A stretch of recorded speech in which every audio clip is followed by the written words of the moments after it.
Bliss, lumabas ka dyan! O gigibahin ko ang pintuan ng bahay mo. Galit na pagsisigaw ng matandang babae na kinauutangan ni Bliss. Nagpapanik naman itong si Bliss sa kanyang loob ng bahay. Hindi nito alam kung ano ang kanyang gagawin. Tatakas ba? O haharapin niya ang naniningil sa kanyang kapitbahay? Hindi ka ba talaga lalabas na bata ka? Talagang ginagalit mo ko, no? Muling sigaw ng matandang babae. Napakagat ng labi ng alamang si Bliss at binuksan na ang kanyang pintuan. Agad namang pumasok sa loob ng kanyang bahay ang matandang babae at hinihingi ang kanyang utang. Please po tita, konting panahon pa po. Iniipon ko pa lang po kasi malapit naman na pong mabuong pangbayad ko sa iyo eh. Please po. Siguraduhin mo lang. Naku, hindi na lang sana ako naawa sa iyo nung namatay ang lola mo. Hinayaan mo na lang sanang mabulok ang katawan niya. Hindi yung pinilit mo pang umutang para mailibing siya. Galit na sagot pa ng matanda at nagdabog pa na umalis. Inakala ni Bliss na tapos na ang paniningil sa kanya, kaya naman agad itong nagayos ng sarili para maghanap ng pagtatrabahuan o pag-eekstrahan, makahanap lamang ng pera para mabayaran naman o mahulugan man lamang ang kanyang utang sa matanda. Ngunit paglabas niya ng pinto, bigla niyang nakita ang kanyang landlord na galit na hinihintay siya sa labas ng bahay. Dinuro-duro ng landlord si Bliss. Sinabihan nito na kung hindi pa siya magbabayad sa linggong yun ay palalayasin na nga siya sa kanyang inuupahang munting bahay. Promise po, magbabayad po ako, promise. Saad nga muli ni Bliss. Marami pang sinabing panunumbat ang landlord bago tuluyang iniwan si Bliss. Umalis naman kagad si Bliss para maghanap ng kanyang pagtatrabahuan, ngunit anong hanap nito, wala pa rin talagang may gustong kumuha sa kanya. Sinubukan rin ni Bliss na bumalik sa mga bahay kung saan siya naglalabada, ngunit hindi na siya muling kinuha. Balisang naglalakad pa uwi si Bliss. Hindi na nito alam ang gagawin niya na iniisip na niyang sa kalsada na siya mamumuhay. Ang dami pang pangarap ni Bliss sa kanyang buhay, ngunit nang biglang natumba ang kanyang lola na nag-iisang pamilya niyang naiwan sa kanya, ay napatigil ito sa pag-aaral. Tagalinis at tagalaba ang kanyang mga trinabaho para lamang mabuhay silang dalawa ng kanyang lola, pero hindi nagtagal. Namatay na at bumigay ang kanyang lola. Kahit papaano, ay gusto naman ni Bliss na ilibing ng maayos ang kanyang lola, kaya nagmakaawa ito sa mga kakilala niyang nagpapautang. Kaya ngayong natapos ng libing ng kanyang lola, wala nang naiwan sa kanya kundi mga utang. Kahit nakarehistro naman ang kanyang lola sa SSS, ay wala itong pensyon nung nabubuhay pa siya, kaya naman wala talaga silang natanggap.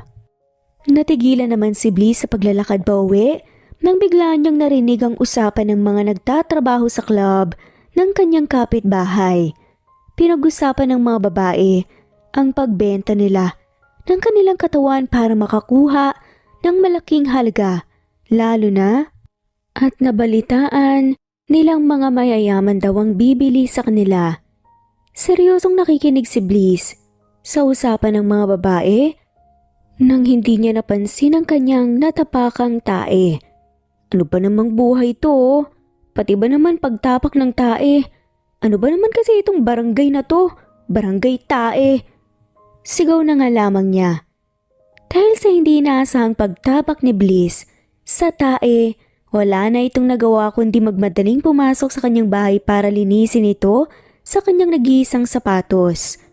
Nag-isip si Bliss at napatingin sa litrato ng kanyang lola. Kinuha niya ito at niyakap ng mahigpit habang umiiyak. Patawarin mo ko, lola, at gagawin ko ito.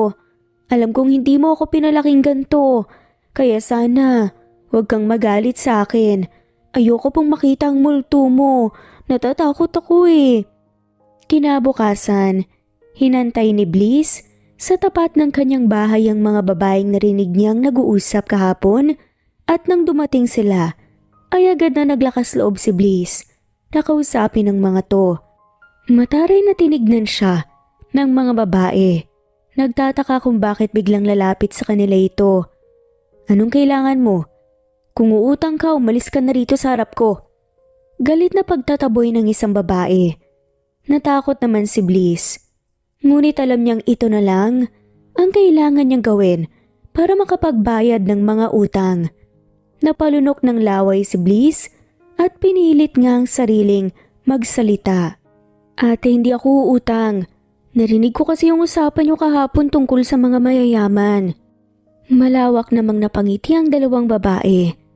Inakala kasi nila na uutang si Bliss, kaya sinungitan nila ito. Agad nilang pinapasok sa kanilang boarding si Bliss. Hindi naman sila nagdalawang isip na sabihin sa kanyang mga detalye ng auction na magaganap. Natuwa naman ulit ang dalawang babae nang nalaman nilang 18 years old pa lang si Bliss at virgin pa ito. Naku, swerte ka. Malaki ang halagang mababayad sa'yo. Excited na tilingan ng isang babae. Pero mga ate, kinakabahan ako eh. Wala akong kaalam-alam at wala rin akong alam sa pagme-makeup at wala akong susuotin. May bibili pa rin ba sa akin sa gantong itsura? Yan lang ang problema. Meron pa ata rito yung damit ko. Nung dalaga ako, pumunta ako rito sa gabi ng auction at sabay tayong nagpunta doon. Aayusan ka namin. Malambing na sabi ng babae. Talaga po? Maraming salamat po talaga. Masayang umuwi si Bliss. Natatakot man ito dahil sa pagbenta niya ng kanyang sarili, ngunit iniisip na lamang niya. Nagaganda ang kanyang buhay kapag totoo ang sinabing malaking halaga ang kanyang makukuha. Makakalipat siya sa mas maayos na lugar at higit sa lahat ay matutuloy niya ang kanyang pag-aaral sa kolehiyo. Sa gabing yon wala nang ginawa si Bliss kundi magdasal at humingi ng tawad sa kanyang lola sa kanyang gagawin. Takot man si Bliss, ngunit desidido na nga ito sa kanyang gagawin para lamang kahit konti ay gumanda ang kanyang buhay. Kaloka ka, konting ayos lang sa'yo, napakaganda mo na. Hindi ka pa nga nagme-makeup eh. Natatawang sigaw ng isang babae. Kinakabahan talaga ako. Paano kapag nagalit yung bumili sa akin kasi wala akong alam sa ganun? Hindi yan. Basta ang importante, may bumili sa'yo. Basta tignan mo lang dinadaanan mo ha. Baka makatapak ka na naman ng tae. Natatawang sabi ng isa pa sa mga babae. Namula naman sa hiya si Bliss. Ngunit sa huli natuwa na rin ito sa malakas na halakhak ng dalawang babae. Itinuro ng mga kasamahan ni Bliss na mga babae kung saan siya pupuntang kwarto dahil malinis pa ang puri ni Bliss ay sa ibang auction room siya papasok. Napakaraming babae ang excited na kasama niya sa auction house na yun, ngunit si Bliss nagsisimula ng malunod sa kanyang takot. Hindi naman nagtagal ay si Bliss na rin ang inilagay sa entablado at nagulat nang biglang nagsigawan ng iba't ibang lalaki ng mga halaga. Sila ay nagpapataasan ng presyo kay Bliss at hindi makapaniwala si Bliss sa mga halagang kanyang naririnig. Masaya siya dahil magkakaroon siya ng pera na pangbayad sa mga utang at pera na magagamit niya para sa kanyang mga plano sa buhay. Ngunit natatakot si Bliss dahil pakiramdam niya sa mga oras na yun ay naadik nga siya sa auction. Napapikit na lamang si Bliss at nagdasal. Matapos nitong magdasal ay tinawag niya ang kanyang lola para gabayan siya sa kanyang tinatahak na daan. Nang natapos na ang bidding ng mga tao kay Bliss, ay agad na nga siyang pinapunta sa likod ng entablado para hintayin ang bumili sa kanya. Hinihiling ni Bliss na sana kahit na ganong paraan ay hindi matandang lalaki ang magiging una niya kundi isang gwapo at binata. Natupad naman ang hiling ni Bliss dahil napaawang ang kanyang bibig nang nakita niya ang naglalakad na lalaki papalapit sa kanya. "You ready?" Napalunok naman ng laway si Bliss. Ngayon lamang siya nakita ng isang gwapong lalaki. Sa personal at napakabango pa nito. Parang ang nasa isang mala fairy tale si Bliss at ang lalaking bumili sa kanya ay ang kanyang Prince Charming. "What? Tara na? Or are you gonna waste my time?" Napanguso naman si Bliss. Inisip nito na walang Prince Charming na masungit na katulad ng lalaki. Tahimik na sinundan ni Bliss ang lalaki paloob ng isang kotse hanggang sa nakapunta sila sa isang mamahaling 5-star hotel. Pagpasok nila, sa loob ng kwarto ay isa-isang inalis ni Bliss ang kanyang damitan na ikinangisi ni Milo. "Anong pangalan mo?" "Ay, Milo." Bliss. Sisimulan na ba natin?" Sad na lamang ni Bliss. "Nagmamadali ka ba?" Natatawang bahagyang tanong pa ni Milo. "Para matapos na to." Napangiti naman si Milo sa deretsahang sagot ni Bliss. Sinenyasan ni Milo si Bliss na lumapit sa kanya habang panty at bra na lang ang suot-suot ni Bliss. Namumula ang mukha ni Bliss na lumapit kay Milo habang si Milo naman ay nakaupo sa gilid ng kama at nang lumapit sa kanya si Bliss, pinaulanan nga niya ito ng halik sa katawan hanggang sa nawala ang mga tensyon sa katawan ni Bliss. Parang nagayuma si Bliss sa pagroromansa ni Milo na hindi niya namalayan umaga na pala. Inaantok na minulat ni Bliss ang kanyang mga mata at nakita si Milo na mahimbing ang tulog sa kanyang tabi. Siguro may lahi tong foreigner, kaya ganito ang itsura. Sayang. Guwapo pa man din pero sobra-sobrang masungit at dominanteng lalaki sa kama. Napanguso naman si Bliss nang naalala niya ang sobrang sabik na si Milo na angkinin siya nang paulit-ulit kagabi. Napangiwi na lamang kaagad si Bliss nang nakaramdam ito ng sakit sa kanyang tagiliran at ibaba niyang parte. Hindi na nagsayang pa ng oras si Bliss at agad na isinuot nga ang kanyang mga damit. Aalis na sana ito ng kwarto nang bigla siyang napatalon sa gulat dahil mayroong biglang nagsalita. "Kung makareact ka parang magnanakaw na tumatakas ah." "Anong nakaw? Hindi ko gawain yun no. Ikaw nga tong may ninakaw sa akin eh." Nakangusong sad pa ni Bliss. Tinaasan naman ang kilay ni Milo si Bliss. Samantalang si Bliss hindi alam ang gagawin at sinasabayan na lamang ang kanilang usapan. Gusto na kasi nitong umuwi at baka meron na naman ng mga naningil sa kanya at isipin na tinakasan niya ang mga to. "Excuse me, wala akong ninakaw sa'yo. Binayaran kita for one night." "Fully paid?" Ngising tanong pa ni Bliss. Natawa naman ng malakas si Milo at bumangon sa kama. Nagpantalon ito at may kinuha sa kanyang blazer. Kumuha ito ng isang calling card niya at ibinigay kay Bliss. Nagtaka naman si Bliss at iniabot ni Milo. Kinuha niya ito at hindi napigilan ng kanyang tawa nang nabasa ang pangalan ni Milo. Anong nakakatawa? Milo everyday? Loka-lokang sad pa ni Bliss. Napangiwi sa inis si Milo nang ikinanta pa talaga ni Bliss ang tungkol sa inumin na Milo. Milo everyday. Bigla itong nainis muli sa kanyang ina dahil sa dinami-rami nang ipapangalan sa kanya ay Milo pa talaga. Nang nakita ni Bliss na nandilim ang itsura ni Milo ay agad itong kinabahan at nagsalute kay Milo. Bye sir! Nice meeting you and I hope I will never see you again. Sad ni Bliss. Napaawang naman ang bibig si Milo sa sinabi sa kanya ni Bliss.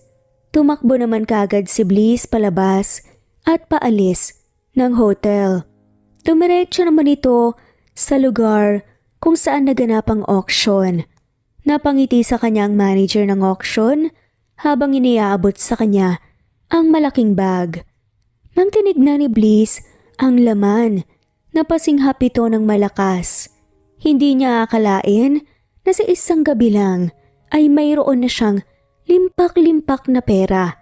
Kinuha naman ito kaagad ni Bliss at tumuwi na. Pagka-uwi niya ay hindi nga siya nagkamali sa naisip niya noong nasa hotel pa siya. Dumating ulit ang mga naniningil sa kanya kasama na rin ang landlord. Napabuntong hininga na lamang si Bliss at napangiti dahil sa wakas, yun na ang huling beses. Nakukulitin siya ng mga ito. Kala namin tumakas ka na eh. San ka nang galing? Magbayad ka na ngayon. Kailangan na rin namin. Galit na sigaw pa nga ng landlord. Opo, magbabayad na ako ngayon, pakisabi po magkano lahat ang babayaran ko. Matapang na saad ni Bliss. Napangiti naman ng malawak ang mga naniningil kay Bliss nang sinabi niyang siya ay magbabayad na ng buo. Humagigik naman sa tawang mga babaeng kararating din na kasama ni Bliss na nagpapa-auction at ipinakita ang sarili nilang bag na dala-dala na alam ni Bliss kung ano ang nilalaman. Pumasok muna si Bliss at nagpalit. Kumuha ito muna ng mga listahan ng mga naniningil sa kanya bago pumunta sa kwarto at kumuha ng pera. Delikado kasi kapag may makakaalam na may malaki siyang pera at baka pagkainteresan pa. Muling nagpasalamat si Bliss sa mga nagpautang sa kanya noong kinailangan niya kahit na masasakit ang mga salitang natanggap niya noong sinisingil na siya. Agad namang inayos ni Bliss ang kanyang bahay. Nagtapon ito ng mga gamit na hindi niya kakailanganin at naghanap ng bagong malilipatan. Sinamahan naman siya ni Rona, ang isa sa mga babaeng sinamahan siya sa auction. Mag-isa na rin kasi si Rona sa buhay at sumama na ang kanyang boardmate sa kanyang boyfriend kaya mag-isa na nga rin siya sa boarding. Ngayon na pagdesisyonan ni Rona na sumama na lamang kay Bliss sa paghahanap ng bagong matitirhan. Nakahanap naman sila kagad at naghati sa mga bayarin. Tag-isang kwarto sila. Swerte nga nila at may naupahan silang munting bahay na may sariling CR at kusina. Dalawa lamang ang kwarto, sakto sa kanilang dalawa. Ang saya nga ni Rona at Bliss at ang lawak ng kwarto, pwedeng 2 at 3 tao sa isang kwarto. Simula nung lumipat sila, sa bago nilang matitirhan ay unti-unti nilang pinuno ng panibagong gamit ang kanilang kwarto. Sa kusina naman ay naghati sila sa gastusin para makabili ng mga kagamitan hanggang sa nakumpleto nila ito. Si Rona ay naging isang online seller. Ginamit niya ang naiwang pera sa kanya pangpuhunan at dahil sa pagiging madaldal niya ay naging patok ang mga binibenta niya online. Kaya naman, yun ang pinagkakaabalahan niya ngayon. Tara na mamalengke. Para naman may makain tayo mamaya. Saad naman ni Bliss. Teka lang at mag-reply ako sa mga buyers ko. Diyos ko, sana tuloy-tuloy na ang gantong pagbili ng buyers ko. Masayang sabi naman ni Rona. Malamang hindi natitigil yan. Wala ka ba naman kasing sawang mag-live? Natawa na lamang si Bliss. Eh ikaw, anong plano mo? Papasok ka na ba? Nakangiting pagtatanong ni Rona. Hindi ko nga alam eh. Mga nakaraang araw para akong pagod na ewan. Hindi ako makalabas dahil lagi din akong nahihilo. Dahan-dahang ibinaba ni Rona ang kanyang cellphone. Dali-daling tumayo si Rona para tignan ang kanilang kalendaryo. Nang nakita ito na Rona ay napasinghap siya ng malakas at may kinalkal sa kanyang aparador. Nagtaka naman si Bliss kung bakit siya binibigyan ng piti ni Rona at nanlaki ang mga mata ni Bliss nang na-realize niya kung ano ang gustong sabihin ni Rona. Hindi pwede. Subukan mo, pakiramdam ko totoo. Hindi makapaniwalang sabi ni Rona. Pero nagsisimula pa lang na maging maayos ang buhay ko, Rona. Oo, malaki ang pera ng meron ako pero paano kapag naubos yun? Para sa pag-aaral ko yun eh. Paano kapag naubos hindi ako nakapagtapos ng pag-aaral? Paano na lang tong batang mahihirapan? Mahihirapan din akong maghanap ng trabaho niyan. Nagpapanik na si Bliss at naglalakad na ng paikot-ikot sa kanilang sala. Pinakalma naman ito ni Rona at pinasubok na ang PT. Ayaw naman ni Bliss, ngunit mas maganda nang malaman niya kung tama ba ang hinala ni Rona. At walang nagawa naman si Bliss nang nakita niyang positive ang resulta. Hindi niya alam ang kanyang gagawin. Hindi niya alam kung paano buhayin ang kanyang mga anak. Bigla na lamang naisip ni Bliss at napuno siya ng takot nang naiisip niya kung kasya pa ang natitirang pera para sa kanilang anak habang siya'y nag-aaral. Kumalma ka. Mag-aral ka pa rin, ituloy mo ang pag-enroll mo. Kapag nanganak ka, pwede ka nang mag-apply ng mga part-time jobs. Paniguradong may tatanggap na sa'yo dahil nag-aaral ka sa kolehiyo. Pagpapakalma ni Rona kay Bliss. Niyakap na lamang ng mahigpit ni Rona si Bliss nang tuloy-tuloy na itong umiyak. Nang nagawang kumalma ni Bliss, ay nagkulong ito sa kanyang kwarto. Naiisip niyang ipalaglag ang bata, ngunit sa huli ay naiyak muna siya dahil hindi niya kaya. Huminga ng malalim si Bliss at hinamplos ang kanyang tiyan. Kaya ko to. Kinaya ko noon. Kakayanin ko pa rin hanggang ngayon. Pinakalma ni Bliss ang kanyang sarili at binilang ang kanyang perang natitira. Unang plano ni Bliss ay magpa-check up para masiguradong okay ang kanyang dinadalang bata. Pagkatapos niyang magpa-check up, ay titignan niya kung mayroon siyang pwedeng pasukan sa eskwelahan na nag-offer ng scholarship. Isa-isa namang hinarap ni Bliss ang lahat at salamat sa tulong ni Rona na laging gumagabay sa kanya at walang sawang tumutulong sa kanya. Kaya naman, hanggang sa nanganak siya, naging maayos ang buhay nilang mag-ina dahil kay Rona. Lumipas ang ilang taon, ay isa ng graduating student si Rona. Nag-isang taon na ang kanyang kambal na anak. Ay naghanap na nga ito kagad ng kanyang part-time job habang nag-aaral, samantalang si Rona naman ang nag-aalaga sa kambal niyang anak. Oo, tama. Kambal ang naging anak ni Bliss, isang lalaki at babae. Sina Nico at Nika. Hindi lang sila basta-basta kambal, kundi isang napakatalinong kambal. Mama, pakiramdam ko ay broken-hearted na naman po si Ninang.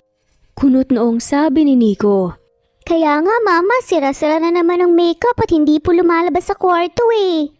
Nakangusong sabi naman ni Nika. Baka naman pagod lang ang ninang nyo. Alam niyo namang laging puyat yan dahil sa kanyang online selling, di ba? Mama, kilala namin si Ninang tsaka lagi yung nakikipaglaro sa amin kahit ano pong pagod niya, tapos ngayon nagkukulong. Pagrereklamo ni Nika. Baka naman depress siya. Naku Nika, kailangan nating bantayan si Ninang at baka anong gawin niya sa sarili niya. Natatakot na sigaw naman ni Nico. Narinig naman yon lahat ni Rona at marahan na pinagbabatukan ng kanyang mga inaanak. Natawa na nga lamang si Bliss sa kapilyuhan ng kambal. Kahit nasa daycare pa lang sila, pakiramdam niya nakikipag-usap siya sa mas matanda sa kanya. Bilib nga itong si Bliss dahil sa murang edad, kaya nilang magbasa at magbilang. Anong broken-hearted? Anong depressed? Naku, kayo talagang kambal. Ang babata niyo pa, alam niyo na yung mga salitang yan. Kailan ako umiyak ka, Bear, at nagmukmok dahil sa lalaki? Mataray na pagtatanong ni Rona. Rona, hindi ko kinaya ang sitwasyon nating dalawa, pakawalan mo na ako. Namula naman ang buong mukha ni Rona noong na-realize niyang inulit ni Nico ang sinabi sa kanya ng ex-boyfriend niya, habang si Bliss naman natawa ng malakas. Huwag kang tumawa-tawa dyan at baka sabunutan kita, ituloy mo na lang yung pagre-review mo, hoy. Inis na sigaw ni Rona kay Bliss na walang sawang tumatawa. Isang linggong walang pasok si Bliss matapos ang kanilang exam, kaya naisipan nga niyang maghanap ng pagraraketan dahil paubos na rin ang pera na kanyang natanggap noong binenta niya ang kanyang sarili. Sa mga sumunod na araw, ay ang pagtatrabaho bilang waiter sa isang pribadong restaurant kung saan nagaganap ang mga celebrations ng mga mayayamang tao ay minsan namamasyal naman sila ng kanyang mga anak. Natutuwa nga si Bliss dahil kakaibang talino ang dala ng kanyang mga anak na minsan hindi siya makapaniwala kung talaga bang 4 na taong gulang lang sila. Kahit hindi man isipin ni Bliss ay alam niyang mas matalino pa ang mga anak niyang 4 na taong gulang na kaysa sa kanyang graduating student na. Masayang namamasyal sila Bliss at ang kanyang mga anak nang isipan niyang tumambay sa likod ng kanilang bahay nang sila ay nakauwi habang kumakain ng ice cream na dala-dala ni Rona mula sa kanyang paglabas. Nagkukwentuhan at nagkukulitan ng mag-ina, ngunit agad na naglaho ang saya sa itsura ni Bliss nang biglang nagtanong ang kanyang mga anak. Mama, asan po ang papa namin? Gusto mo po ba hanapin namin si papa at pagalitan po sa pag-iwan sa atin? Inis na tanong naman ni Nico. Ano na ba naman niyang sinasabi niyo dyan? Hindi naman tayo iniwan ng papa niyo. Busy siya, oo, busy siya. Pilit na tumawa si Bliss para matakpan ang kanyang kaba, ngunit dahil sobrang talino ng kanyang mga anak, nagtinginan na lamang sila sa isa't isa. Ang kambal at nagkibit balikat. Alam nilang nagsisinungaling ang kanilang ina. Napansin naman ito ni Bliss at napabuntong hininga. Nainis ito sa kanyang sarili na sinubukan niyang magsinungaling sa mga anak nang mas malawak pa ang pag-iisip sa kanya. Sa totoo lang, sa mukha ko lang naalala ang papa niyo eh. Hindi niya rin alam na meron na kayong mga anak niya. Sorry mga anak ha. Nanlaki ang mga mata ni Bliss nang bigla siyang niyakap ng mga bata. Mama, bakit ikaw nagsasorry? Wala ka namang kasalanan eh. Mahal na mahal ka po namin, Mama. Kaya nga, Mama, hindi ka dapat magsorry dahil ikaw po ang the best mother po sa lahat sa buong mundo. Proud at malakas na sigaw pa nga ng kambal. Kinabukasan ay maagang pumasok si Bliss sa kanyang part-time job dahil may isang malaking event na magaganap doon kaya maaga pa lang ay pumasok na kagad si Bliss. Wala naman siyang kailangan alalahanin dahil mayroon si Rona doon at matalino ang mga bata kaya kayang-kaya na nila ang kanilang sarili. Maaga pa lang ay naging abala na si Bliss sa trabaho. Marami kasing kailangan ayusin at sinisigurado ng kanilang manager na maayos ang lahat. Dahil marami daw na mayayamang negosyante ang dadalo, samantalang si Rona naman ay kinailangan na lumabas ngunit ayaw sumama sa kanya ng mga bata. Hindi ko kayo pwedeng iwan mag-isa rito. Mamamatay ako kapag may nangyari sa inyong mga baby ko. Pag-iinarte ni Rona sa kambal na bata. Ninang, nakaligo na kami at kumain. Sinabi mo naman sa amin na saglit ka lang eh. Tsaka Ninang, alam namin na hindi naman pwedeng buksan ang pintuan na kahit na sino po ang bisita. Dito lang po kami sa loob at kung may kailangan kami, tatawag po kami sa iyo sa cellphone namin ni Nika. Makulit na sabi pa ng kambal. Sinubukan namang tawagan ni Rona si Bliss ngunit hindi siya sumasagot.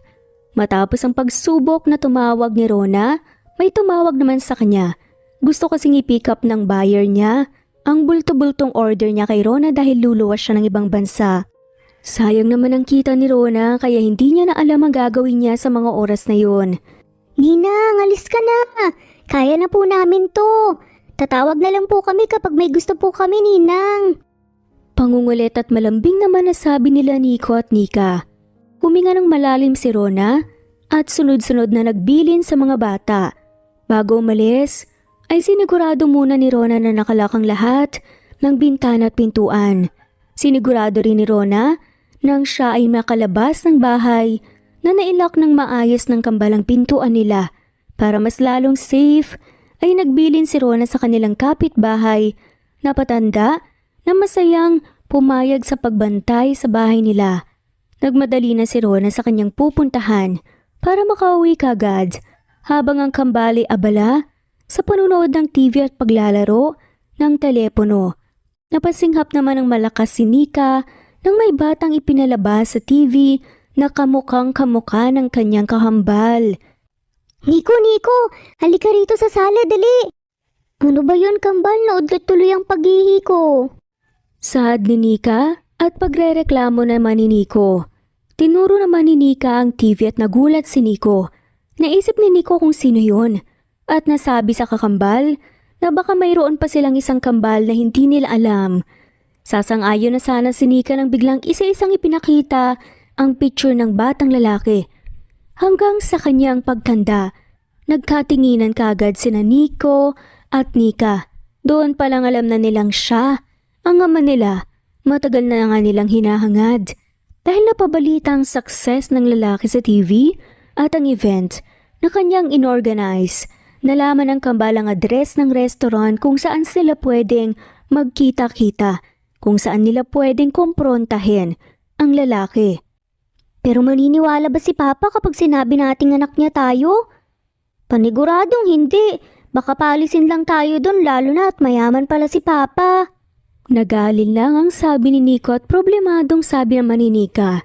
Nag-isip ang kambal hanggang sa naisipan nilang gumawa ng DNA test. Hinanap ng kambal kung saan itinago ng kanilang ina ang kanyang laptop. Nang mahanap nila yon, agad silang nag-search ng example ng DNA at gumawa ng sarili nilang resulta. Problema na lang nila ay kung paano ipiprint ang kanilang ginawang resulta. Nanood naman sa YouTube ang kambal kung paano nila gagawin. Doon, natutunan nilang pwedeng ilagay sa cellphone at ipaprint lang sa kung saang computer shop. Dali-daling nagayos ang kambal at nagbaon ang kanilang kakainin sa kanilang bag. Nagtanong ang kambal sa mga batang naglalaro sa labas kung saan ang computer shop. Nang naiprint na nila ang DNA test na kanilang pineke, agad nilang hinanap ang lugar na kanilang pupuntahan.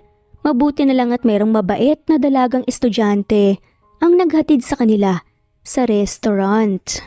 Ano ka ba? Halika na nga habang walang security. Pagmamadali ni Nico.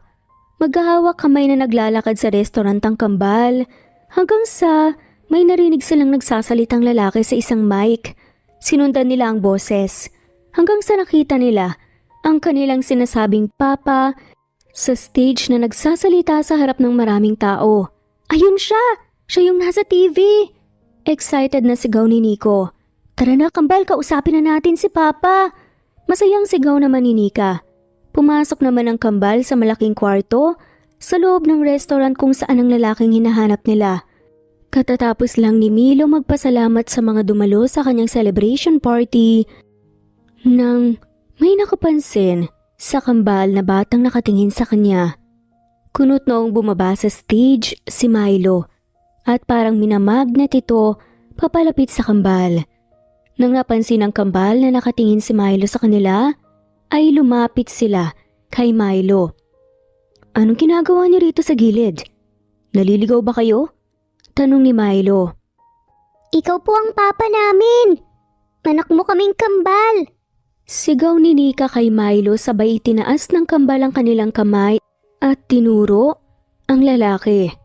Anak mo po kami at may patunay po kami na ikaw ang Papa namin. Matapang na sigaw naman ni Nico kay Milo. Ako si Nico. Ako naman si Nika. Kami ang kambal mong anak at ito ang DNA test na nagpapatunay na ikaw ang aming ama. Malakas na sigaw ng kambal kay Milo. Nanlaki ang mga mata ni Milo at hindi makapaniwala sa kanyang naririnig. Dahil sa sigaw ng mga bata ay nagsimula ng magsikumpulan ang mga bisita at curious sa nangyayari. Kinuha naman ni Milo ang DNA test na iniabot sa kanya ni Nico at sa isang tingin palang alam na nga niya na peke yun. Samantalang si Bliss, nabala sa pag-iikot at nagbibigay ng wine sa mga bisita, ay na-curious sa nangyayari sa harapan. Naglakad dito papalapit doon at napasinghap na lamang ng malakas nang nakita ang kanyang mga anak. Dali-daling binitawan ni Bliss ang kanyang daladalang wine bottle at tumakbo palapit sa kanyang mga anak. Nika? Anong ginagawa niyo rito? Nagtatrabaho si Mama, hindi kayo pwede rito. Halina kayo at umuwi na tayo. Magsasalita na sana ang kambal ngunit nalikuran na ni Bliss ang kanyang mga anak at hinarap ang kausap ng kambal na lalaki. Pero nang magtama ang paningin nila Bliss at Milo, nabalot ng katahimikan ng dalawa. Ikaw? Hindi makapaniwala si Milo. Hindi siya makapaniwala na makikita niya muli ang babaeng walang sawang tumatakbo sa kanyang isipan. Pabalik-balik ang tingin ni Milo kay Bliss at sa mga bata. Nanlaki ang mga mata ni Milo nang na-realize niya na baka nga siya talaga ang ama ng kambal. Lalapit na sana si Milo kay Bliss para makipag-usap nang maayos nang biglang iniyuko ni Bliss ang kanyang ulo. Sir, pasensya na po sa gulo na ginawa ng mga anak ko. Iuuwi ko na po sila, sorry po talaga. Pakiusap ni Bliss. Nagmamadali at natatarantang hinila ni Bliss ang kambal paalis ng restaurant. Hindi nila alam na pinasundan pala sila ni Milo pauwi sa kanilang bahay. Pagka-uwi ay agad na pinagalitan ni Bliss ang kanyang mga anak. Nagsorry naman kagad ang mga bata kay Bliss. Hindi alam ni Bliss kung anong mga gagawin niya o anong dapat maramdaman. Hindi ito mapakali at kinakabahan. Matapos ang event ni Milo, agad niyang pinuntahan ang bahay na tinitirahan nila Bliss. Nakahinga nga ng maluwag si Bliss nang inakala niyang si Rona na yung dumating nang biglang nakita niya si Milo pagbukas ng pinto. Dahil sa gulat ay agad na isasara na nga sana ni Bliss ang pintuan nang biglang pinigilan yon ni Milo. Bakit mo ba ako tinatakbuhan? Papasukin mo nga ako? Sad nito. Hindi nakayanan ni Bliss ang lakas ni Milo kaya ang ending, nakapasok rin siya sa bahay ni Bliss. Natataranta naman si Bliss at hindi alam ang sasabihin. Milo everyday! Hey! Sad na lamang nito. Ha? Yan talaga ang sasabihin mo sa akin sa ganitong sitwasyon? Napapikit ng mariin si Bliss dahil sa hiyang kanyang nararamdaman. Sa dinami-rami ng pwedeng lumabas sa kanyang bibig ay ang kanta pa talaga sa commercial ng Milo na Milo everyday. Papa, pinuntahan mo kami! Masayang sigaw naman ni Nika at tumakbo papalapit kay Milo at niyakap sa kanya ang katawan ng kanyang ama. Yay! Pinuntahan kami ni Papa! Masayang sigaw rin naman ni Nico at tumakbo rin ito papalapit kay Milo para yakapin. Nanlambot ang puso ni Milo at niyakap ng mahigpit ang mga bata na parang namiss niya ito ng sobra. Sakto namang dumating si Rona sa mga oras na yun kaya pinakuha na muna ni Rona ang mga bata at pumunta sa labas. Nang iniwan sina Bliss at Milo sa loob ng bahay, hindi na nga nagsayang pa ng oras si Milo. Lumapit kay Bliss. Nawalang tigil sa pag-atras. Napamura na lamang sa isipan si Bliss nang bigla siyang napasandal sa pader. Malakas na ipinatong ni Milo ang kanyang kamay sa pader na ikinagulat ni Bliss. Care to explain? Tanong ni Milo habang nakataas ang kilay. Ha? Ang alin? Wala naman akong ginagawang masama na dapat i-explain na. Pagdadahilan naman ni Bliss. Wala ka bang talagang sasabihin sa akin? O aaminin? Ano bang gusto mong malaman? Ano bang gusto mong sabihin ko? Kamusta ka na simula nung binili mo ko ng isang gabi? Mataray na saad ni Bliss. Napabuntong hininga na lamang si Milo at lumayo kay Bliss. Nataranta naman ang babae sa biglang nagpagkatahimik ni Milo. Hindi na nakayanan ni Bliss ang katahimikan at tensyon sa kanilang dalawa ni Milo. Agad na nagsalita. Magsalita ka na nga. Namamatay na ako sa tensyon na binibigay mo eh. Saad ni Bliss.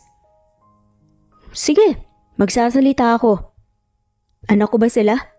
Akin ba ang mga yun? Oo. Diretsahang saad ni Bliss. Wala nang paligoy-ligoy pa. Sigurado ka? Baka naman nagpabili ka ulit sa iba. Hoy, etong sasabihin ko sa iyo nagawa ko lang yun para mabayaran ng mga utang ko. Nautang ko para sa libing ng lola ko. At yun na yun, ikaw ang kauna-unahan at huling lalaking humawak sa akin. Napangisi naman si Milo sa sinabi ni Bliss. Hindi maintindihan ni Milo kung bakit labis na lamang ang kanyang tuwa nang marinig niyang walang lalaking nakasalumuha si Bliss na iba kundi siya. Kinabahan naman si Bliss sa pagngiti ni Milo habang nakatitig sa kanya matapos niyang magsalita. Agad-agad na kumuha si Bliss ng unan sa upuan at tinakip sa katawan niya. "Anong ginagawa mo?" Takang tanong ni Milo. "Nababaliw ka siguro nang dahil sa akin. Simula nung gabing yun no, kaya ganyan ka na lang makatingin sa akin ngayon." Matapang na saad naman ni Bliss. Napaawang ang bibig ni Milo. Hindi nito akalain na may babaeng magsasabi sa kanya ng ganung bagay. Hindi naman niya agad na itanggi ang sinabi ni Bliss. Dahil yun ang katotohanan, pilit na lang na umubo si Milo at iniwas ang tingin para hindi makahalata si Bliss na tama siya. "Tama na sa biruan. Pack your things," saad ni Milo. Napakunot no si Bliss. "Ha? Bakit? Ikaw bang may-ari ng bahay na to ha? Hindi naman na. Bakit mo ko palalayasin?" "Nakaka-stress kang kausap. Mag-impake ka na at ang gamit ng mga bata dahil titira kayo sa akin simula ngayong araw na to. Sa ayaw at sa gusto mo."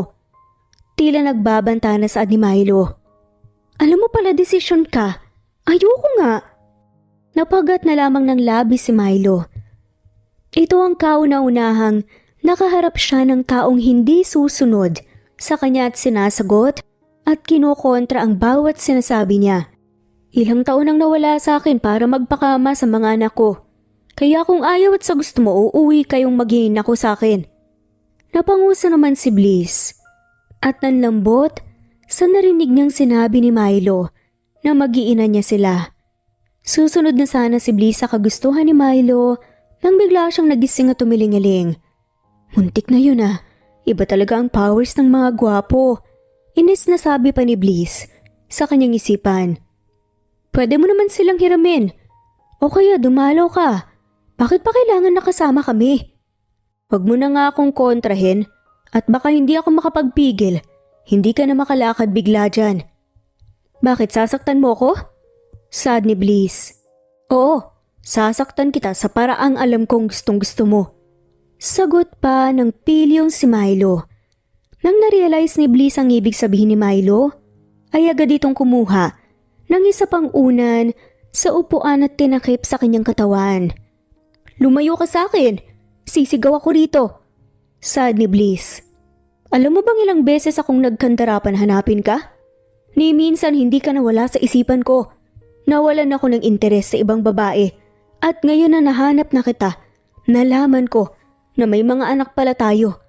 Paninindigan ko ang mga bata at syempre, pati rin ikaw. Kailangan kong panindigan ang ginawa ko. At ikaw din, panindigan mo ang ginawa mo sa akin." Magsasalita na sana si Bliss nang bigla siyang hinila ni Milo at hinalikan ng malalim sa kanyang labi. Natulala naman si Bliss nang natapos ang kanilang halikan. Natulala ang naging balisa na si Bliss at hindi magawang mag-isip ng maayos. Pakiramdam niya, nasakop na siya ng tuluyan ni Milo. Nainis naman si Bliss kung bakit tila kontrolado ni Milo si Bliss, pati na rin ang kanyang pakiramdam. Nang nakabalik na sina Rona at Milo, hindi na nagsayang pa ng oras si Milo at kinilala ang kanyang mga anak. Na-curious naman si Rona kung bakit balisan na lang ang mukha ni Bliss at namumula pa ang kanyang buong mukha. "Hoy, nangyari? Hindi mo naman sinabi sa akin na yung bumili sa'yo noon ganto pala ka-hot." "Hay nako," namamanghang bulong pa ni Rona kay Bliss. "Bakla, naghalikan kami. Hinalikan niya ako." Tila nagsusumbong na bata na saad ni Bliss. "Kaya naman pala daig mo pa ang kamatis sa pamumula eh." Natatawang sabi ni Rona. "O tapos, anong nangyari?" Pahabol na tanong ni Rona. Gusto niya kaming kunin mag-iina at tumira sa bahay niya." Napaawang ang bibig ni Rona sa gulat. Kinilig ito at napahiyaw habang marahan na pinaghahampas ang balikat ni Bliss. "Hoy, mababali na ang braso ko. Maawa ka naman." Saad nga nito. "Ay sorry. So ano nang nangyari?" Excited na tanong ni Rona. Ikinuwento naman ni Bliss ang buong pangyayari kay Rona. Hindi makapaniwala si Rona. Ngunit sa huli, hindi niya maitago ang kanyang kilig. Hay, mukhang wala ka ng takas sa kanya, Bliss.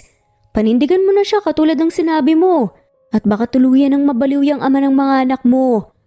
Pero kung ako sa'yo pumayag ka na, seryoso na to. Ibigay mo na ito sa mga anak mo. Alam naman natin kung gaano na nila katagal hinahangad na magkaroon ng ama eh. Malambing na saad ni Rona. Napatingin naman si Bliss sa kanyang mga anak. Tila ba ay sobrang saya ng kanilang mga mukha at halos hindi maalis ang paningin nila sa kanilang ama. Nalipat naman ang mga mata ni Bliss kay Milo na malawak ang ngiting nakikipagkulitan sa mga bata, ngunit kung titignan mo nang mabuti ay makikita mong nagpipigil na ng luha si Milo. Nakaramdam naman ng konsensya si Bliss at naisipang pumayag. Pumayag man si Bliss, ngunit nangako siya sa kanyang sarili na hinding-hindi siya bibigay kay Milo kahit anong gamit niya sa kanyang kagwapuhan. Ipinakilala naman ni Bliss si Rona kay Milo. Nang napansin ni Milo ang kalungkutan sa mga mata ni Bliss, nang nagpapaalam si Bliss kay Rona ay hindi nito kinaya, kaya naman tinawagan ni Milo ang kanyang kakilala para hanapan ng bahay si Rona na malapit sa kanyang bahay kahit kondo na maliit pa yan. Kinausap naman ni Milo si Rona na sumama sa kanila at lumipat sa bahay na inihanda niya sa kanya. Sobrang natuwa si Bliss. Halos manghina na si Milo sa masayang tingin ni Bliss sa kanya. Walang bagaan yan ah. Oo, never ko binabawi ang mga sinasabi ko. Nagsihiyawan sina Bliss at Rona. Naghanda naman kaagad sina Bliss at Rona at nagimpake na nga sila at tumulong naman si Milo roon. Si Milo na rin ang nagtawag ng isang driver ng truck para makuha ang mga gamit doon at mailipat. Laking gulat naman ni Bliss nang matapos nilang magayos at maglipat ay nasa kwarto ni Milo ang mga gamit ni Bliss. Kunutong tinitigan ni Bliss ang buong kwarto. Talagang lahat ng kanyang damit at gamit ay nasa kwarto ni Milo. Inis na sumugod si Bliss sa opisina ni Milo sa bahay. Nagulat naman si Milo, ngunit sa itsura ni Bliss, na inis ay napangisi ito dahil sa kanyang kakuitan. Yes, mahal na prinsesa, may tutulong ba ako? Tigil-tigilan mo nga ako, Milo. Everyday ha? Pinag-usapan natin na magkaibang kwarto tayo. Tapos ngayon, bakit nasa kwarto mo yung mga gamit ko? Sabi mo paninindigan mo ako, hindi ba? Siyempre, sa isang kwarto tayo. Mag-asawa tayo eh. At may mga anak na. Pangaasar ni Milo. Anong asawa? Hindi ka pa nga nagpo-propose dyan eh. Napakunot noo si Milo. Yun lang ba? Kunot noong tinignan ni Bliss si Milo na may kinukuha sa cabinet sa kanyang opisina. Nataranta naman si Bliss nang biglang may ibinato si Milo sa kanya na maliit na box. Hindi makapaniwalang binuksan ni Bliss yun. Hindi niya inaasahan na may inihandang singsing si Milo para sa kanya. Napanguso naman si Bliss nang walang laman ang box. Pagtingin niya kay Milo at nakitang nakangisi ito ay namula ang buong mukha ni Bliss. Sa hiya at binato pabalik kay Milo ang maliit na box. Wait lang kasi, chill lang, alam kong gusto mo na, ngunit may tamang lugar at oras para sa lahat.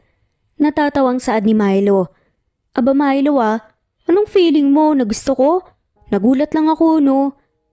Nasungit na saad naman ni Bliss. Sige, sabi mo yan eh. Sa sobrang inis ni Bliss ay pumunta ito sa kwarto ni Milo at kumuha ng pampalit. Nagtaka naman si Milo nang hindi mahanap si Bliss sa kanyang kwarto matapos nitong magtrabaho. Hinahanap mo si Mama at Papa? Taas kilay na tanong ni Nika. You did something, ha? Nakangising tanong naman ni Nico na parang nangaasar pa. Wala akong ginawang mali sa mama niyo. Nagkibit balikat na nga lamang si Nico, habang si Nika naman humagikgik sa tuwa.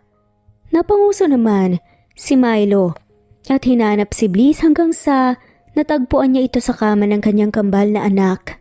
Hindi naman pinansin ni Bliss si Milo kahit na alam niya Nasa kwarto yun at tinitigan siya. Nang kinausap ito ni Milo at tinanong kung anong trip niya, hindi pa rin ito kinibo ni Bliss. Nainis naman si Milo at binuhat si Bliss palis ng kwarto ng kambal.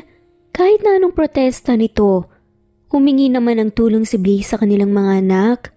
Napigilan si Milo. Tutulungan na sana ito ng kambal nang biglang pinatigil sila ni Milo.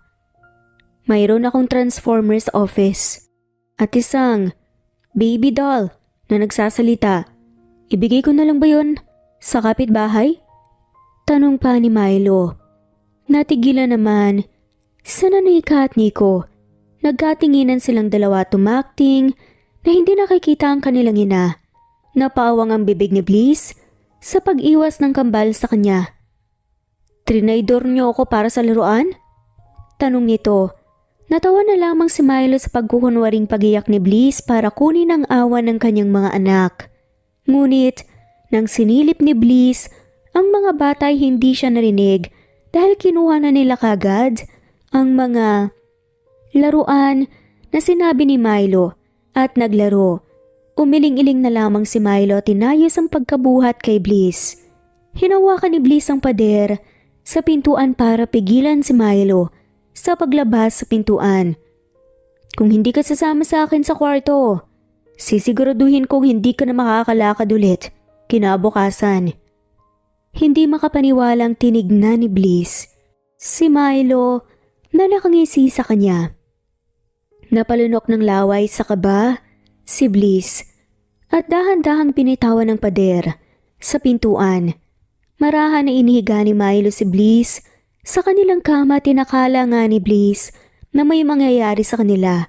Ngunit iniwan siya ni Milo at pumasok sa banyo para makapagbanlaw at magpalit. Ano ka ba naman, Bliss? Sinabi lang niya na hindi ka makalakad. Inakala mo na agad na gagawin talaga. Ano to? Umasa ka? Umaasa ka, malandi ka talaga, Bliss. Galit na pagsisigaw ni Bliss sa kanyang isipan. Kinabukasan ay wala sa mood na nagayo si Bliss para pumasok sa kanyang eskwelahan. Nakita naman ito ni Milo at sinabing ihahatid na siya sa school. Nakaisip naman si Bliss ng pangbawi kay Milo para siya naman ang mabwisit dito. Halika na at sabay na tayo.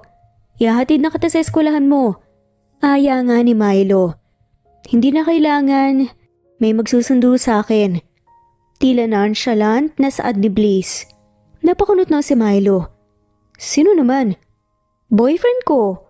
Taas noong saad ni Bliss. Natigilan naman si Milo at natulala.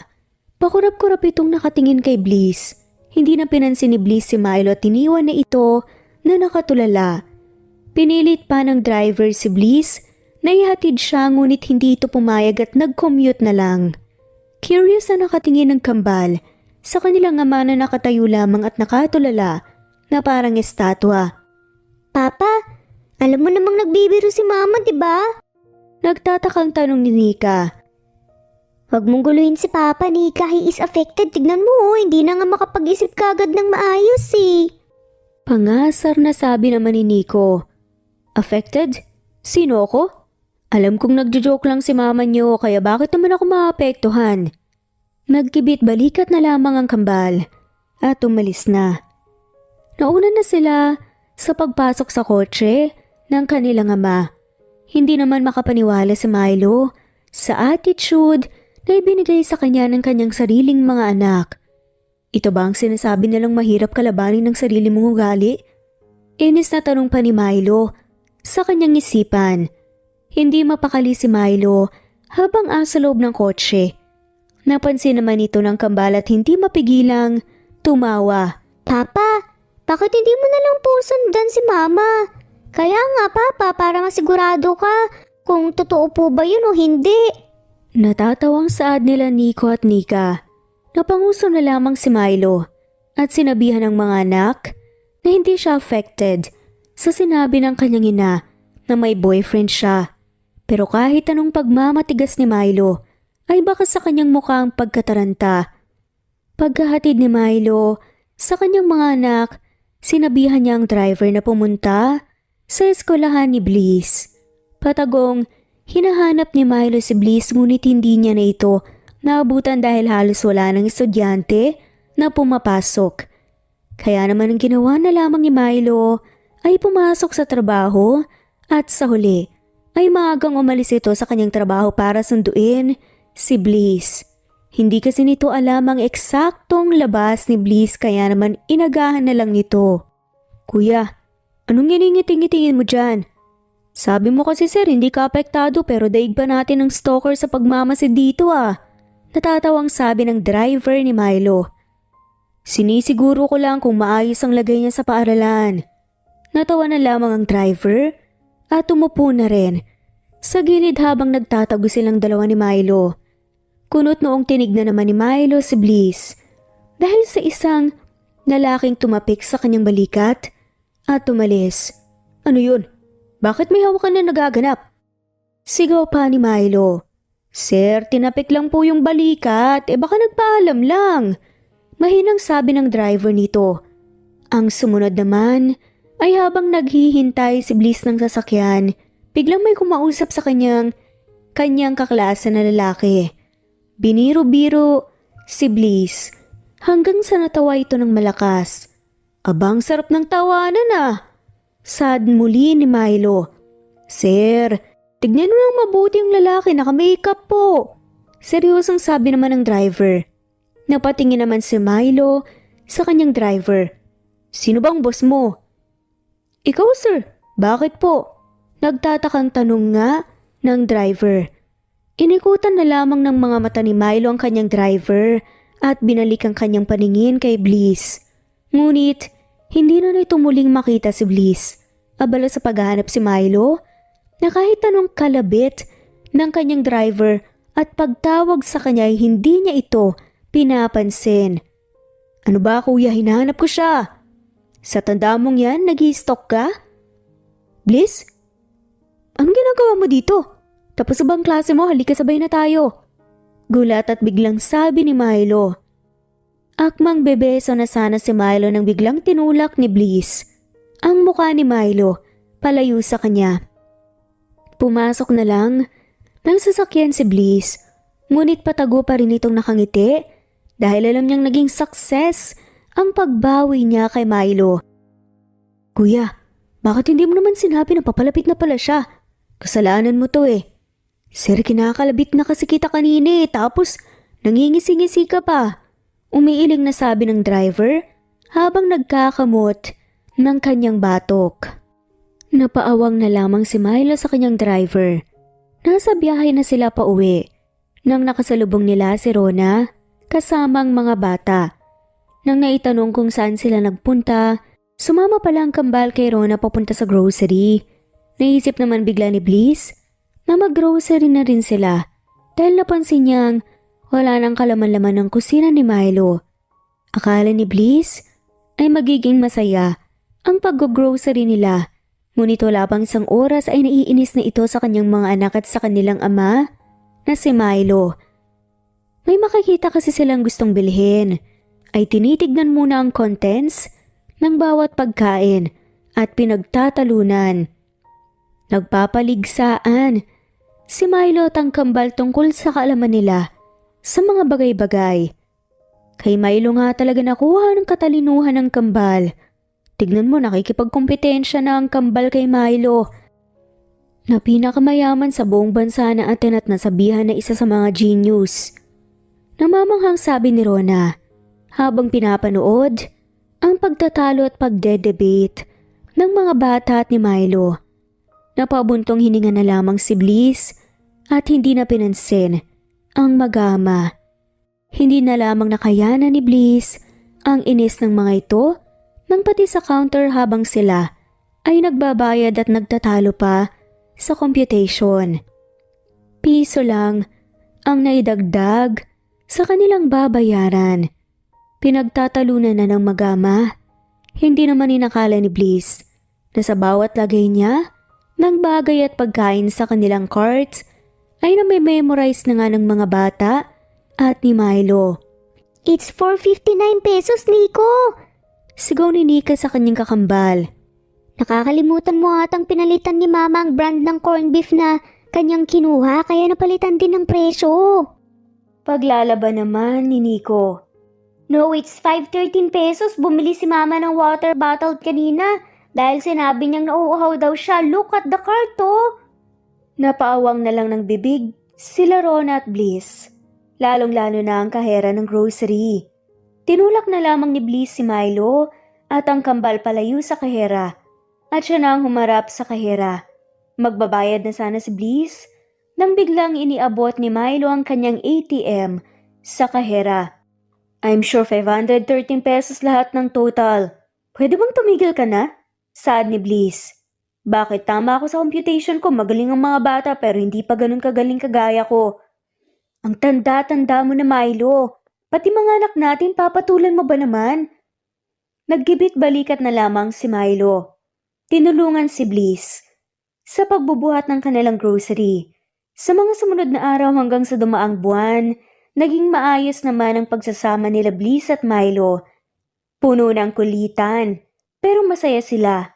Nasanay na rin si Bliss sa presensya ni Milo lalong-lalo na at matutulog at gigising itong kasama ito. Ang pinagtataka lang ni Bliss ay kung bakit ni minsan hindi ito sinubukang hawakan ni Milo. Anong inunguso-nguso mo dyan? Kunot noong tanong naman ni Rona. Alam mo pakiramdam ko, hindi babae ang tingin sa akin ni Milo. Napakunot noo si Rona at nagtataka. Bakit naman? Paano? Nung mga unang araw namin magkatabi sa kama, halos hindi ako makatulog ng maayos dahil nako-conscious ako sa kanya. Nakatabi ko ang isang lalaki tapos siya parang wala lang. Hindi ba siya apektado na may katabi siyang babae? O baka naman hindi lang ako ganun kaakit-akit kaya hindi niya ako hinahawakan. Napatawa na nga lamang si Rona. Baka mga tipo niya sa mga babae ay yung matured katulad niya, yung mga kaedad niya. O baka hinihintay ka lang makapagtapos ng pag-aaral. Malambing na sabi naman ni Rona. Huminga na lang ng malalim si Bliss at pilit na inalis sa kanyang isipan ang tungkol sa bagay na iyon. Nagiging malapit naman na sa isa't isa sina Bliss at Milo. Halos lahat na nga ng tao na nakakakilala sa kanila at nakakakita ay pinagkakamalan silang mag-asawa o magnobyo at magnobya pero wala talagang nangyayari sa kanila kahit man lang mag-holding hands o ano. Isang araw ay masayang namamasyal si Bliss kasama ang kanyang mga kaklase matapos nilang gumawa ng projects nang biglang nakadaan sila sa isang pribadong restaurant kung saan nakita ni Bliss si Milo na may kasamang babae na sexy. Nakaramdam naman kaagad ng selos si Bliss at sa mga oras na iyon ay na-realize niya ang kanyang nararamdaman kay Milo. Paulit-ulit na nag-play sa isipan ni Bliss ang sinabi ni Rona sa kanya na tipo na babae ni Milo. Ito ang naging dahilan kung bakit mas lalong nakaramdam ng lungkot at selos si Bliss. Napansin naman ni Milo si Bliss. Tumayo ito para sana sundan si Bliss nang bigla itong pinigilan ng kanyang kasama na si Sheena, ang kanyang kababata at first love ni Milo. San ka pupunta? Ngayon lang tayo muling nagkita tapos iiwan mo na ako basta-basta? Malungkot at malambing na pagtatanong ni Sheena kay Milo. Nakonsensya naman si Milo at umupo muli. Inisip na lang niya na magpapaliwanag siya kay Bliss kung sakaling pinag-isipan siya ng masama. Inisip rin ni Milo na wala siyang ginagawang mali dahil nakipag-usap lang naman siya sa matagal niyang kaibigan na hindi nakita. Pagka-uwi ni Milo ay halos hindi na siya kinakausap o pinapansin ni Bliss. Noong una ay binaliwala pa muna ito ni Milo, ngunit nang tumagal ng 1 linggo ay kinabahan na si Milo at sinubukan kausapin si Bliss. Wala naman sinabi si Bliss sa kanya na problema at sinabing masama lang ang pakiramdam. Nakaramdam naman si Milo ng inis sa hindi pagkibo ni Bliss sa kanya at diniretso na niya ang kanilang usapan. Dahil ba sa nakita mong kausap kong babae? Tanong ni Milo. Hindi. Kahit naman may makausap ka, ano naman pake ko? Sigurado ka na wala kang pake? Anong gusto mong sabihin ko? Na nagsiselos ako? Ni hindi ko nga alam kung may relasyon na tayo o nagpapanggap lang tayo ng bahay-bahayan para sa mga anak natin. Marahan hinaplos ni Milo ang pisngi ni Bliss. Iniwas naman ni Bliss ang kanyang mukha at pilit na tinatago ang nangingilig niyang mga luha. Hindi ako nakikipagpanggap sa'yo para sa mga anak natin. Hindi kita kukunin dito sa poder ko kung wala akong balak sa ating dalawa. Kung ano man iniisip mo, wala lang yun. Kaibigan ko lang siya. E di okay. Matabang na saad na nga lamang ni Bliss. Niyaya naman na ni Milo na matulog si Bliss. Nagulat nga itong si Bliss dahil sa tagal nilang nagkatabi ay yun ang unang-unang beses na niyakap niya si Bliss sa pagtulog. Akala ni Bliss ay okay na ang lahat, bumalik sila sa dati ni Milo at hinaharap niya na ito ng maayos. Napag-usapan din ni Bliss at Rona ang tungkol sa nararamdaman ni Bliss kay Milo hanggang sa nakumpirma na talaga ni Bliss ang totoo niyang nararamdaman para kay Milo. Sigurado ka naman sa gagawin mo? Kinikilig na tanong ni Rona kay Milo. Mas maganda nang magtapat ako para naman hindi ako maasa na wala, hindi ba? Saad ni Bliss. Napakatapang ng sisi kong to ah! Natatawang sagot naman ni Rona. Umiling-iling na lang si Bliss at nagabala sa pagluluto. Balak niya kasing ipagluto si Milo at yayain mag-usap nang biglang anong oras na ay hindi pa rin siya nakakauwi.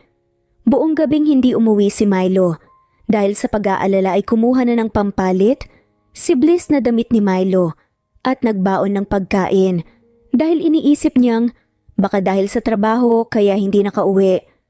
Positibong naglalakad papunta sa elevator si Bliss nang nakita niyang magkasama sina Milo at Sheena palabas sa kanyang opisina.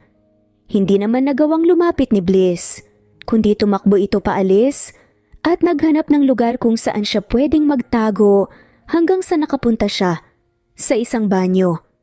Napansin naman siya ni Sheena at sinundan ito.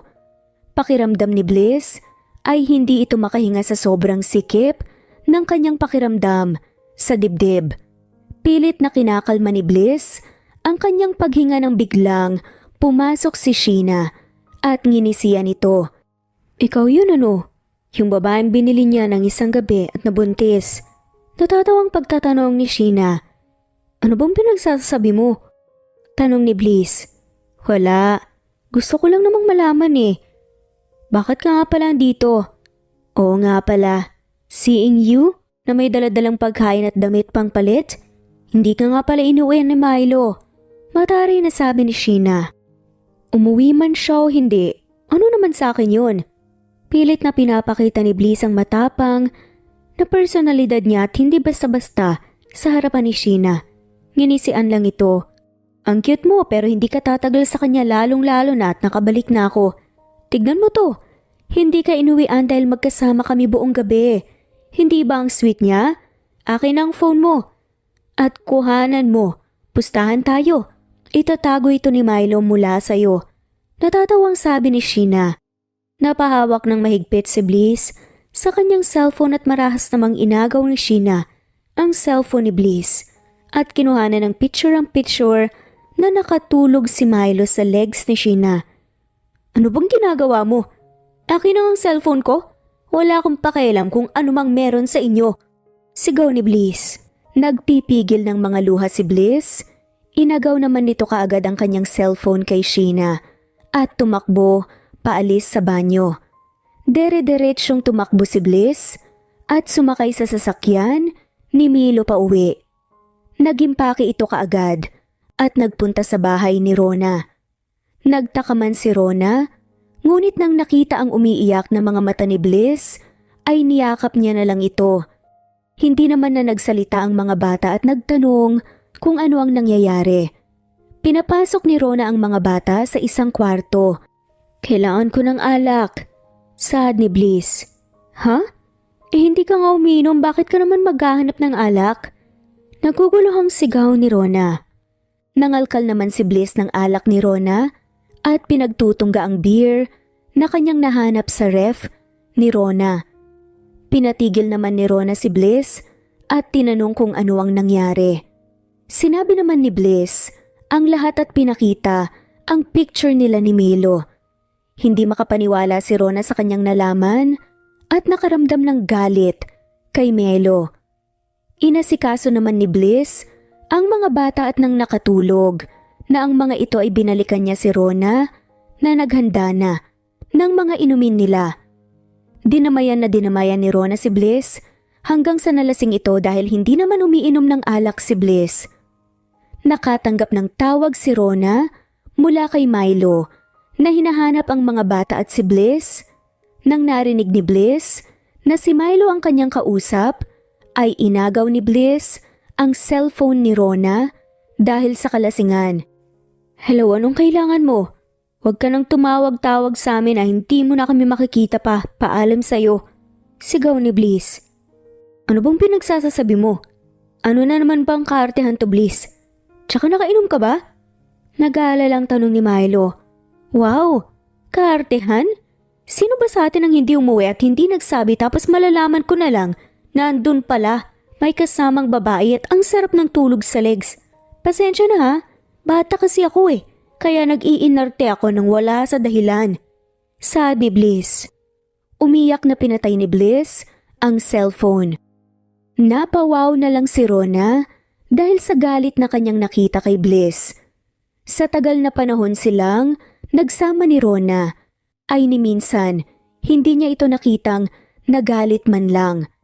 Samantalang si Milo ay nataranta at agad na pinuntahan sila Bliss sa bahay ni Rona.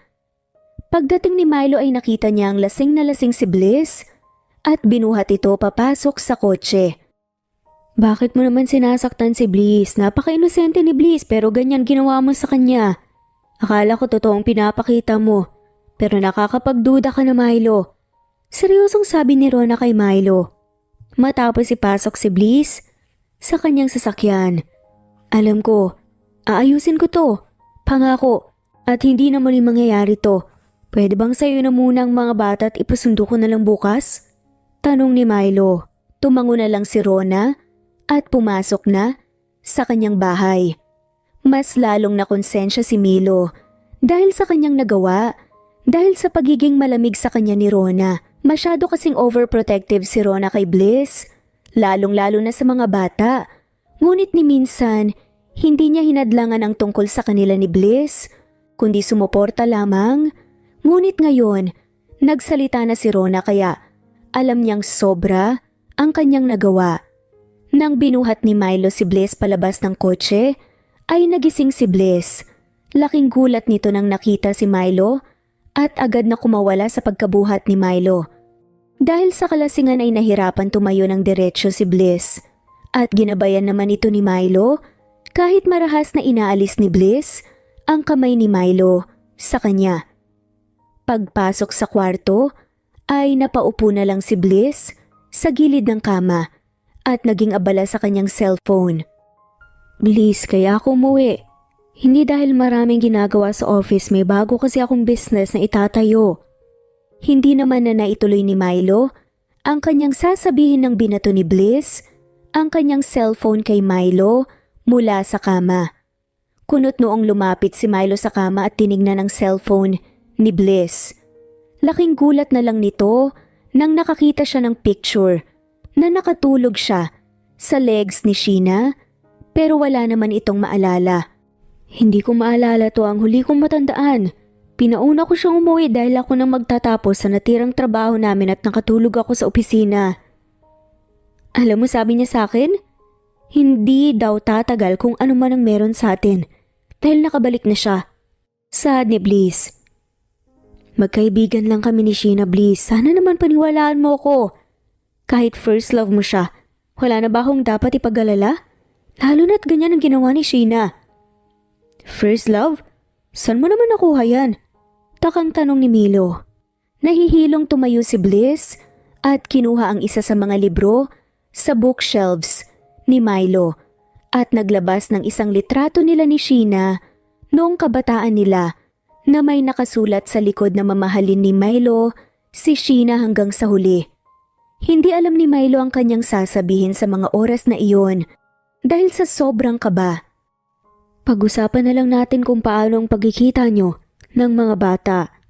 Nataranta na si Milo at lumuhod sa harapan ni Bliss at nagmakaawa. Inamin niya na oo, minahal niya si Sheena noon at ang rason kung bakit siya nabili ni Milo noon ay dahil sa sobrang sama ng kanyang damdamin sa pag-iwan sa kanya ni Sheena. Simula nung nakilala kita, hindi na siya bumalik sa isipan ko, Bliss. Mahal na mahal kita. Lalo na kung anong meron sa atin, naging totoo ako sa nararamdaman ko sa'yo. At walang halong kasinungalingan lahat ng yon. Nung una, nagulat ako sa pagbalik ni Sheena at nag-propose siya sa akin ng bagong business. Nagustuhan ko yon, kaya ako pumayag na makipag-usap sa kanya at nagkumustahan na rin kami. Dahil kababatang kaibigan ko rin naman siya. Kaya iniisip kong walang mali. Doon mo kami nakita sa restaurant, Bliss. Pero walang namamagitan sa amin. At noong bumalik siya, hanggang ngayon wala na akong nararamdaman sa kanya. Ikaw lang, Bliss. Ikaw lang. Hindi naman kinibo ni Bliss si Milo at umiyak na nga lamang na umiyak. Dali-daling tumayo si Milo at kinalkal ang kanyang bag at pinakita kay Bliss ang sing-sing na kanyang binili. Tignan mo to, bala kong yayain ka magpakasal. Pagka-graduate mo sa school, kaya pinaghandaan ko talaga yun. Patawarin mo ako, hindi ko alam na may ganyang balak pala si Sheena. Hinding-hindi na ako ulit makikipag-usap sa kanya. Pangako yan. Alam mo bang mahal na mahal kita, Milo? Ikaw ang kauna-unahang lalaking minahal ko. Ikaw lang, wala naman akong alam sa mga pero masasabi kong totoo naman ang nararamdaman ko. Pero bakit mo naman ginawa sa akin to? Hindi ko alam na ang kapalit ng pagmamahal ko ay ganitong sakit pala. Muling lumuhod si Milo at nagmakaawa kay Bliss. Sinabi nito na lahat ng sinabi ni Sheena ay walang katotohanan at nagtrabaho lang talaga sila noong gabing iyon. Natulog siyang walang kasama sa kanyang opisina, kaya nagtataka na lang siya kung bakit may ganun na picture na ipinakita kay Bliss. Paulit-ulit na humingi ng tawad si Milo hanggang sa nanlambot na rin naman si Bliss. Ilang araw na walang tigil na nanlambing si Milo kay Bliss at humingi ng tawad, pinaramdam niya ang kanyang pagmamahal kay Bliss. Hindi na rin itinuloy ni Milo ang business na gagawin nila ni Sheena dahil sa ginawa ni Sheena na sinisira ang kanilang relasyon ni Bliss. Itatapon mong pinagsamahan natin dahil sa isang puslit na punong-puno ng selos sa katawan? Hindi makapaniwalang tanong ni Sheena. Umalis ka na, Sheena. Mas importante ang pamilya ko at ang nararamdaman ni Bliss. Wala nang iba. Padabog na umalis si Sheena sa opisina ni Milo. Blinok na rin ni Milo si Sheena sa lahat ng kanyang social media at phone number ng babae. Ipinakita naman ni Milo ang kanyang sensiridad kay Bliss hanggang sa unti-unti na muling bumabalik sa dati sina Bliss at Milo. Tulungan niyo ko kay mama niyo na mag-propose sa kanya. Pakiusap ni Milo. Anong kapalit, Papa? Diba that's business all about? Nakangising tanong naman ni Nico sa kanyang ama. Napaawang naman ng bibig si Milo, hindi iyon ang inaasahan niyang sagot ng kanyang mga anak. Napaisip naman si Milo hanggang sa pinangakuan silang bibilhin ni Milo ang anumang laruan o bagay na gusto nila kahit ayaw pa ni Bliss. Tumango naman ang kambal at sinabing mag-antay si Milo at may gagawin lamang sila. Nagsulat ng parang kontrata ang kambal at ibinigay kay Milo. Hindi naman napigilan ni Milo ang kanyang tuwa sa ibinigay na kontrata ng mga bata sa kanya. Anak ko nga kayo. Natawa na lamang si Milo. Masayang pinirmahan ni Milo ang kontrata na isinulat ng kambal. Natuwa naman ang kambal nang nakita ang pirma ng kanilang ama at tumakbo papunta sa kanilang kwarto para itago ang papel. Pinagplanuhan naman kaagad ni Milo ang celebration sa graduation ni Bliss Dahil doon rin niya balak mag-propose.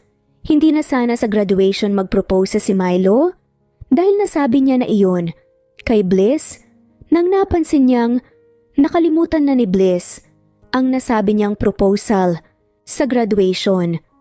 Dahil sa tulong ni Rona at ng kambal ay hindi naman nakahalata si Bliss sa pagiging abala ni Rona at Milo hanggang sa dumating ang araw ng graduation ni Bliss. Totoo ngang tuluyan na nakalimutan ni Bliss ang nabanggit ni Milo kaya ang inakala niya ay simpleng dinner lamang iyon. Hindi naman niya aakalain na pinaghandaan iyon ni Milo kasama ng kambal at ni Rona para sa kanyang proposal. Ano to, totoo ba to? Tanong ni Bliss. Naiiyak na pagsigaw nito pumalakpak sa tuwa ang kambal habang si Rona ay umiiyak. Humahagulgol habang si Milo nakaluhod pa rin.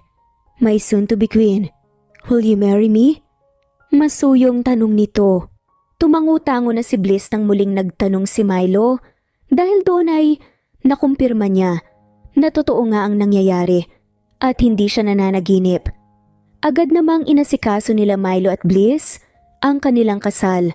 Enggrando ito ngunit konti lamang ang mga taong dumalo dahil yun ang kagustuhan ni Bliss. Gusto pa nga ni Milo na ipaglandakan sa buong bansa ang kanilang kasal mabuti na lang at napilit ito ni Bliss na gawing simple ngunit dahil ayaw magpatalo ni Milo ay sinigurado niya paring napaka-enggrande ng kasalan nila Milo at Bliss. Ikinasal na rin naman si Rona sa isa sa mga kaibigan ni Milo na kanyang nakilala sa kasal nila ni Bliss lumipas ang ilang taon. Nagulat nga sina Milo at Bliss dahil sa nabigla silang ikakasal na si Rona dahil buong akala nila ay wala na itong balak pang magpakasal.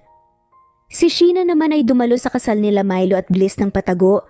Humingi siya ng tawad kay Bliss nang paulit-ulit bago umalis. So anong gusto niyo para hindi niyo na laging pinapaalala sa akin ang kontrata na pinirmahan ko? Tanong ni Milo. Baby sister, baby brother. Sabay na sabi ng kambal. Muntik namang nabilaukan si Bliss sa sinabi ng kambal. Mga anak, paano kung baby brother lang ang lumabas or baby sister? Kambal yan mama, ayon sa calculation ko. Kambal din po ang sunod na ipagbubuntis nyo. Yes mama, malaki po ang chance na kambal po ulit. Saad nila Nico at Nika. Ako rin pakiramdam ko mahal, magiging kambal din ang mabubuo. Tamang mga bata, malaki ang chance na. Hay, pati ba naman ikaw? Puti sana kung ikaw ang magluluwal sa 2 beses. Hindi naman, natawa na lang ng malakas si Rona. Naisip nito na paano nga kung kambal at namana rin ang katalinuhan ni Milo. Hindi mapigilan ni Rona ang matuwa dahil panigurado at mababaliw ang kanyang kaibigan sa mga pamilya niyang sobrang talino. Kahit anong dasal ni Bliss ay biniyayaan pa rin ito ng kambal, isa pang lalaki at babae muli. Sobrang natuwa nga ang kambal dahil tama ang kanilang inakala at pati si Milo ay naluha sa sobrang tuwa. Hindi kasi nito nasubaybayan ang paglaki nila Nico at Nuka, kaya natutuwa itong binigyan muli siya ng pagkakataon na masubukan iyon. Hindi naman binigo ni Milo si Bliss dahil naging maalaga si Milo sa kanilang mag-iina. Hindi lang sa mga sanggol, kundi pati kay Bliss na kapapanganak. Hindi iniwan ni Milo si Bliss mag-isa at hindi rin nito pinaramdam na mag-isa siya dahil laging nandoon si Milo sa kanyang tabi. Minsan na lang pumasok sa kumpanya si Milo kapag talagang importante na ang gagawin. Pero most of the days ay doon na siya sa kanilang bahay sa tabi ng kanyang 4 na anak at asawa nagtratrabaho. Bakit naman nandito ka sa veranda? Hindi ka ba nilalamig? Tanong ni Milo. Nasabi ko na ba sa iyong mahal na mahal kita? At nagpapasalamat ako sa Diyos na ikaw ang lalaking binigay sa akin? Namula naman si Milo at hinalikan ng asawa sa kanyang mga labi. Napangiti naman si Bliss at automatikong pumulupot ang kanyang mga kamay kay Milo. Mahal na mahal din kita, Bliss. Maswerte ako dahil dumating kayo sa buhay ko. Nagyakapan naman ang dalawa ng mahigpit. Wala nang hihingin talaga si Bliss at Milo sa kanilang buhay dahil punong-puno na sila ng kasiyahan. Ang pag-iibigan nila Bliss at Milo ay isa sa mga nagpapatunay na kung para sa'yo, ang isang tao sa huli kahit anong mangyari ay magiging sa'yo. Ipinaglayo man ng tadhana ngunit sa huli, pinagtagpo at hindi na muli mapaghihiwalay pa. Namuhay nga sila ng masaya at matiwasay at punong-puno ng pagmamahal. At dito na nga po nagtatapos ang kwentong pagmamahalan ni Bliss at Milo. Maraming salamat po sa lahat at shoutout po sa mga sumusunod. Mary Rose Carillo Jesusa, Enday Samante Enday Lebra, Yolanda Tejida, Honey Villasenor, Tessie, Marichan, Ann Mariano, Wilma Guzman, Gabrielio, Liu, Maria Rica Natividad, Melanie Juan, Anita Hernando, Teresita Arevalo, Raquel Magno, Carmencita Falcon, Flordet, Nat Greenfax, Luz Templo Nuevo, Teresita Schmid, Flor Cabrera, Virginia Salazar, Luz Templo Nuevo, Leia, Madeline Tagle, Wilma Villafuerte, Isaac Ablon, Menchita de Belen, Federico, Mercy Edrosolo, Fe, Adam San Machas, Quinciano Ebas, Eli Ramirez Elizabeth Kilas, Harem Ruhi, Julius Edna Romero, Charlie Angelina Samia Emma Gadiano, Rosemary Vasquez, Lisa, Estelita Mahia,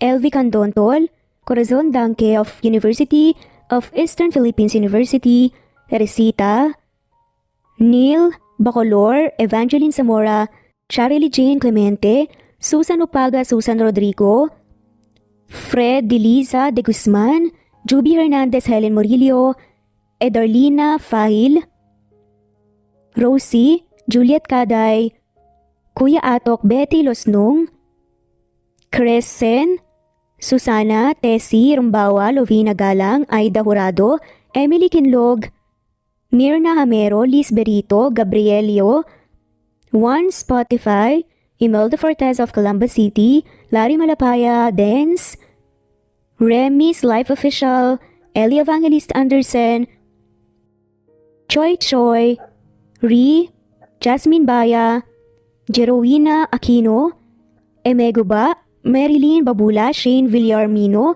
Beth Sardina, Gabriel, Nino Regidor, Mel Abrogar, Rosemary Vasquez at shoutout na rin po sa lahat ng mga walang sawang sumusubaybay. Maraming salamat po.